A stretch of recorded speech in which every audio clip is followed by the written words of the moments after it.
नमस्कार प्रणाम, हम राघवेंद्र। स्वागत बा आप सबके इन खबर के भोजपुरी चैनल पे।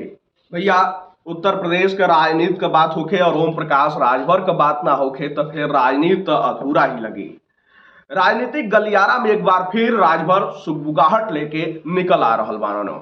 सुगबुगाहट का बाटे भैया, बीते कुछ दिन से जौना तरीका से राजभर नाराजगी जतौना कि मंत्रिमंडल का विस्तार ना हो रहल बाटे ऊपर, और करीब बाद ही कहना कि इंडिया गठबंधन के कई नेता उनकरे संपर्क में बाटे लोग, और वो समय ही कहना कि भैया राजभर के बिना लेले केहू चुनाव लड़ल नहीं खे चाहत, इंडिया गठबंधन वाला लोग संपर्क में बा। तो करीब बाद राजनीतिक गलियारा में ही चर्चा शुरू हो गई कि का राजभर एक बार फिर पलटी मरी हैं, यानी कि का राजभर एक बार फिर इंडिया गठबंधन के साथ जुड़े जाइ हैं।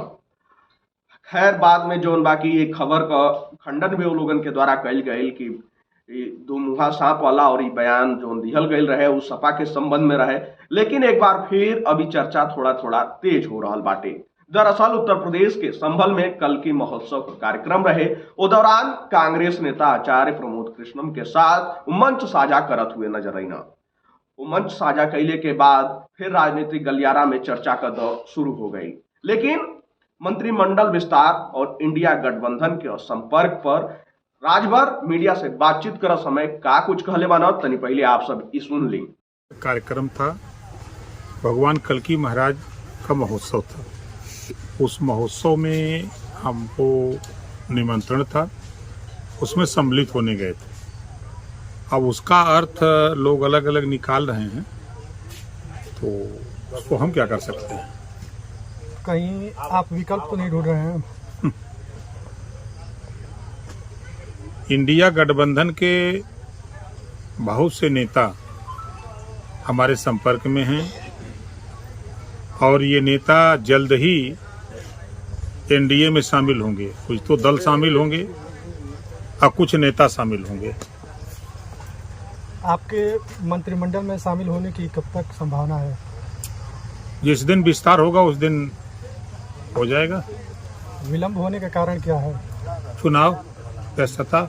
आप सब सुनने की राजभर के द्वारा का कुछ कहल गई बाटे, कोना तरीका से और हर एक सवालन का जवाब दे रहल बाना। और उनके द्वारा कहल जा रहल बा कि भैया एगो ये धार्मिक कार्यक्रम रहे और धार्मिक रूप से ही देखे के चाहिए। अब जो लोग सोच रहल बा अब ओकरा खातिर हम का कर सकेनी। लेकिन जैसे ही बात मंत्रिमंडल विस्तार का आ रहल बा तब कारण बता रहल बाना, कह रहल बाना कि भैया चुनावी व्यस्तता के कारण, चुनाव बाटे 5 राज्यन में, ये व्यस्तता के कारण देरी हो रहल बा। लेकिन राजभर के भी तो इंतजार बटल ही बाटे भैया। उधर कांग्रेस से लेके सपा तक राजभर के ऊपर तमाम तंज कस रहल बाटे लोग कि भैया मंत्री बने खातिर गई रहना, नया धोती कुर्ता सिवा ले रहना, लेकिन मंत्रिमंडल में विस्तार तो होत नहीं बा। अब राजभर के अंदर ये बात का थोड़ा बहुत नाराजगी तो जरूर बा। जरा तरीका से पहले डिप्टी सीएम ब्रजेश पाठक के साथ, दयाशंकर सिंह के साथ तमाम मंच पर दिखाई देत रहना, अभी नजर भी नहीं खावत। लेकिन ये नाराजगी कब जौन बाकी राजनीतिक रूप में तब्दील हो जाई केहू नहीं खे जानत, तो समय बताई। लेकिन राजभर का कुछ करिया उहे ना जानत हम।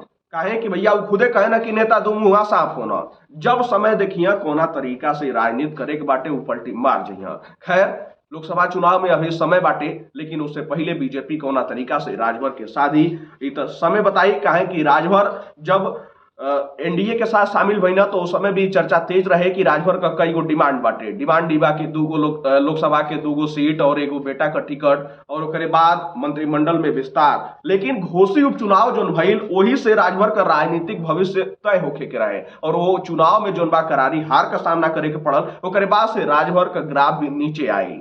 लेकिन अब देखल जाओ कि आगे बीजेपी कोना तरीका से राजभर के साथ रहल बिया।